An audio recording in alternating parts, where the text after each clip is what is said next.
బాలుడు నిప్పుల వర్షం కురిపిస్తున్నాడు. చాలా ప్రాంతాల్లో ఉష్ణోగ్రతలు 40 డిగ్రీలు దాటుతున్నాయి. నేడు కూడా పలు ప్రాంతాల్లో ఉష్ణోగ్రతలు గరిష్ట స్థాయికి చేరుకుంటాయని ప్రజలు అప్రమత్తంగా ఉండాలని వాతావరణ శాఖ అధికారులు సూచిస్తున్నారు. ఈ ఏడాది ఎండలు మండిపోతాయని, వడగాలులు వీచే అవకాశం ఉన్నందున తగిన జాగ్రత్తలు తీసుకోవాలని అంటున్నారు. తెలంగాణలో బాణుడు తన ప్రతాపాన్ని చూపిస్తున్నాడు. మార్చి మొదటి వారంలోనే నిప్పుల వర్షం కురిపిస్తున్నాడు. బాణుడి బగబగలు తీవ్ర ఉక్కపోతతో ప్రజలు అల్లాడిపోతున్నారు. ఉదయం 8 గంటల నుంచే సూర్యుడు సుర్రుమంటున్నాడు.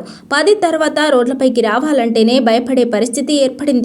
ఉష్ణోగ్రతలు సాధారణం కంటే 2 నుండి 3 డిగ్రీలు అధికంగా నమోదవుతున్నాయని వాతావరణ శాఖ అధికారులు తెలిపారు. నేడు హైదరాబాద్ నగరంతో పాటు చాలా జిల్లాల్లో ఎండ తీవ్రత ఎక్కువగా ఉంటుందని భారత వాతావరణ శాఖ వెల్లడించింది. ఉష్ణోగ్రతలు 40 డిగ్రీలు దాటుతాయని చెప్పారు. ముఖ్యంగా ఖమ్మం, మహబూబ్ నగర్, నల్గొండ, రంగారెడ్డి, హైదరాబాద్ జిల్లాలోని ప్రజలు అప్రమత్తంగా ఉండాలని సూచించారు. గరిష్ట ఉష్ణోగ్రతలు 33 డిగ్రీల సెంటీగ్రేడ్ నుంచి 40 డిగ్రీల సెంటీగ్రేడ్ వరకు నమోదయ్యే ఛాన్స్ ఉందని జాగ్రత్తగా ఉండాలని సూచిస్తున్నారు.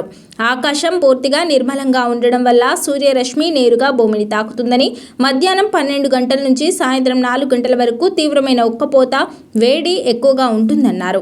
ఆ సమయంలో బయటకు రాకుండా ఉంటేనే మంచిదని నిపుణులు సూచిస్తున్నారు. తెలంగాణలోని ఉత్తర, తూర్పు జిల్లాల్లో ఎండ ప్రభావం మరీ ఎక్కువగా ఉండనుందని చెప్పారు. నిజామాబాద్, ఆదిలాబాద్, రామగుండం ప్రాంతాల్లో ఉష్ణోగ్రతలు ఇప్పటికే 36 డిగ్రీల మార్కును దాటాయని చెబుతున్నారు.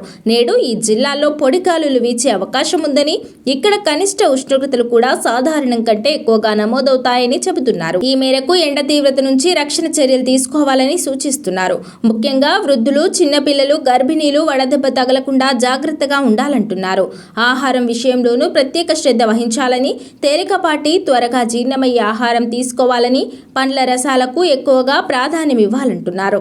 దాహం వేయకపోయినా తరచూ నీళ్లు తాగాలని, తద్వారా శరీరం డిహైడ్రేషన్ కు గురి కాదని అంటున్నారు. మసాలా ఫుడ్స్, మద్యం, సిగరెట్లకు దూరంగా ఉండాలని చెబుతున్నారు.